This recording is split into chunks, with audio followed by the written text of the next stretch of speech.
सरकारच्या धोरणांमुळे भारतीय नागरिकांना त्रास व्हायला लागला अशी असणारी परिस्थिती आहे.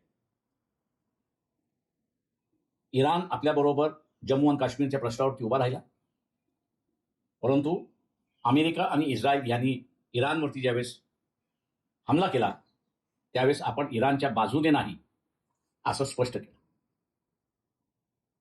इराणचे जे मित्र आहेत, चायना आहे, त्यांना तेल पोचेल याची पूर्ण जबाबदारी इराणने घेतली. इराणने जशी मित्रता निभावली तर आपण सुद्धा मित्रता निभावली असती तर भारताला सुद्धा इराणने गॅस पुरवला असता अशी परिस्थिती आहे. आणि आज जो तुटवडा दिसतोय, गॅस सिलेंडरचा तुटवडा दिसतोय, तो कदाचित आपल्याला दिसला नसता. आता ह्या तुटवड्यामुळे शासनाने काय केलंय की इसेन्शियल कमोडिटीज ऍक्ट म्हणजे जीवनावश्यक वस्तूंचा जो कायदा आहे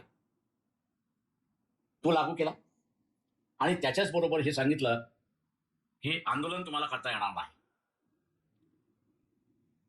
ज्यांच्याकडे धोरण नाहीत, फक्त जात आणि धर्म एवढंच फक्त असणारं अजेंडा आहे, त्यांना ते आंतरराष्ट्रीय राजकारण करू शकत नाही अशी परिस्थिती आहे. आता गॅसचा तुटवडा झालाय. येणाऱ्या कालावधीमध्ये बँकेमधला पैसे काढणं सुद्धा असणारा अडचणीचं होणार आहे.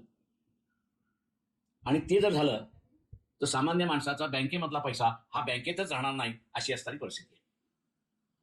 शासनाच्या या भूमिकेच्या विरोधात आणि पंतप्रधान यांचं नाव एसटीएम फाईलमध्ये आल्यामुळे मराठी जी म्हण आहे, कोणी यावं आणि टिकली मारून जावं, त्या पद्धतीने असणारं ज्याला ज्याला जे भारताकडून साधून घ्यायचं आहे त्याच्यावरती मुकाटपणे नरेंद्र मोदी सह्या करतोय.